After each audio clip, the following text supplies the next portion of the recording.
Hi and welcome back to video 2 of this free mini-series looking at how to use human behaviour to your advantage, how by using the power of observation you can learn to effectively understand your employees. This is going to enable you to influence them and you can quite literally get them to do what you want with regards to work because they're super motivated to do their job, and let's be honest, that's really all you need. Now, if you have somehow come here by accident, I recommend you head back to video 1 as it's really laid the foundations of what I'm going to cover in this video. So, video 1 went into personality and how the different traits can be grouped together into higher order categories. And it's these higher order categories which help you work out whether somebody is truly suited for the task they've been assigned or the role that you're recruiting for. Now remember, personality is what drives our core thoughts, emotions and behaviours. These do not change regardless of where we are, who we're with or what we're doing. However, we can modify our behaviours so we're not rejected from the peer group, and evolutionary psychology says that we need to be part of society to survive. This video is going to look at how well we can modify our behaviours. Because let's be honest, we all know that guy who really makes you cringe when you see them just because of how out of touch they seem with their surroundings. So, core self-beliefs are quite simply that. They're the beliefs we have about ourselves, others and the world around us. And we hold all of these in our subconscious. I'm going to go a little bit off course just to explain about the subconscious and why this is key to understanding the definition of core self-beliefs. So, way back when, Sigmund Freud described our minds like an iceberg. The conscious part is the bit which controls what we're actively taking part in. For example, are we pretending that we don't want that chocolate bar sat on top of the fridge because we know exactly how long it takes to burn it off at the gym? Now the subconscious is the part of our brains which controls the behaviour, and this is the exact reason your internal voice is telling you not to eat the chocolate while you're busily cramming it into your mouth. Okay, so now I've got my chocolate issues out of the way. You can see that sometimes there's a disconnect between what we think we should be doing and what we actually find ourselves doing. Now this is key. So sometimes we know exactly how we should be acting, or what we should be saying, and absolutely what we should not be saying, but it just doesn't seem to transpire that way. And we find ourselves drunker than we meant to get, or the words start coming out of our mouths before we even really think about what we're saying. Okay, so now you're thinking, well, that's great, but how does that help me? So here we go, head back to core self-beliefs. So again, just to remind you, all of our beliefs about ourselves, others and the world are our core self-beliefs, and these are stored in our subconscious. They're made up from all of the memories we have, the interactions we've had with others and all of the experiences we've had. It also includes things that we've been taught about ourselves, taught about others and taught about the way the world works. But here's where it gets interesting. How we see ourselves determines how we interact with others. If we have low self-belief and low self-esteem, we're much more likely to either not care about how we are perceived or be unable to see ourselves behaving in a different manner. Now this means we're unlikely to be able to moderate and modify our personality traits to suit the context or the situation we're in. Also, research has found that when someone has a low internal locus of control, which is just the psychological term for how much we rely on our internal voice to get us to do something or not to do something, we're again unlikely to purposely modify our own personality to fit in because we just don't hear ourselves strongly enough, especially when we're doing something we shouldn't. Conversely, it's also the reason why people with low levels of internal locus of control are the people who go along with others, even when it includes doing something which breaks the law.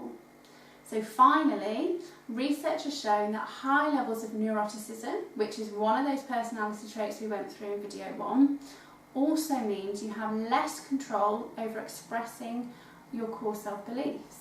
Now putting this in context, if somebody has low self-belief, low self-esteem, low levels of internal locus of control and high levels of neuroticism, they will really struggle to modify their behaviours, even if their conscious brain is telling them they should.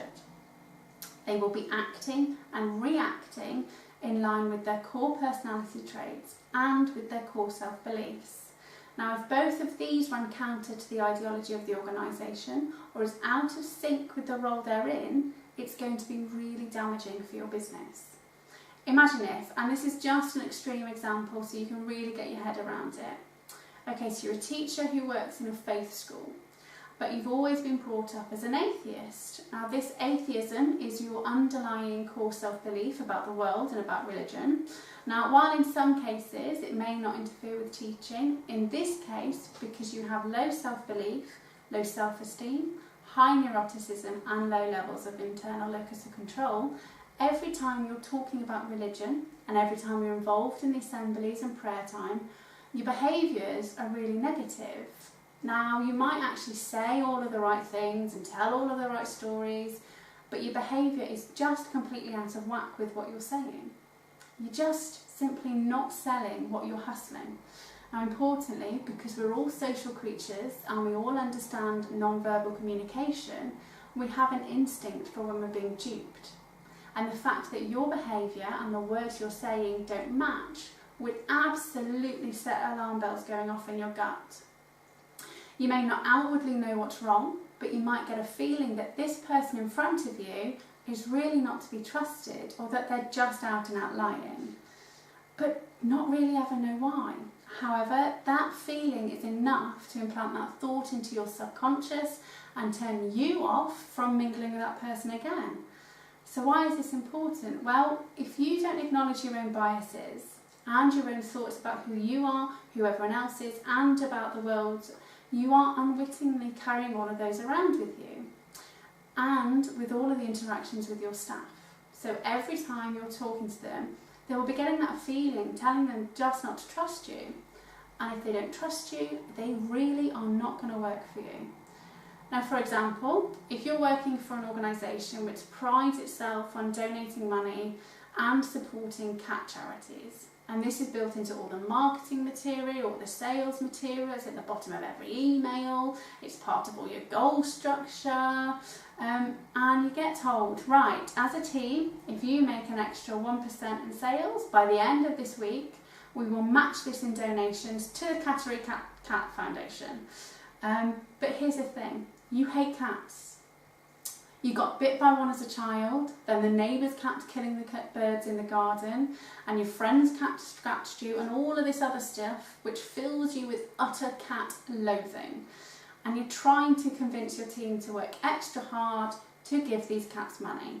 Okay, so yes, your mouth is going to be saying all the right phrases, you may even be doing the pretend enthusiasm, but deep down, your behaviours will not reflect your surface desire to make the extra money.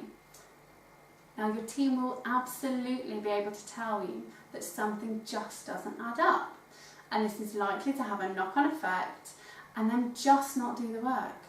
Okay, so just in case you're wondering, I don't hate cats. And if you do, and this is your situation, it's probably time you looked for a job where the company's mission and values reflect your own.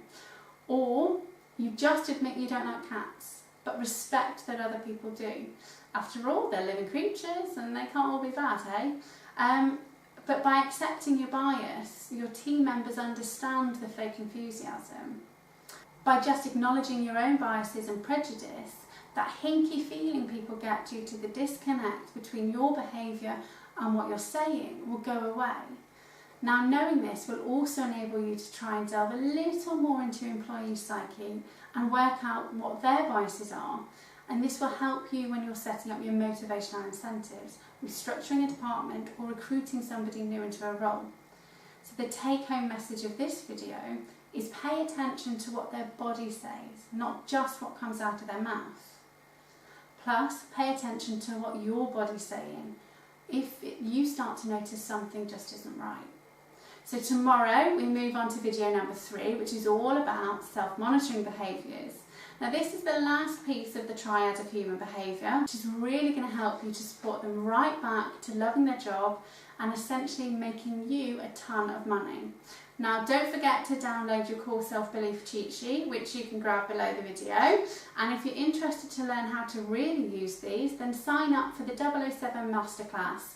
The link should be to the right of the clip. Now again, drop any comments below. I'm really looking forward to hear what you think, and if you have any questions, I will get back to you as soon as I can.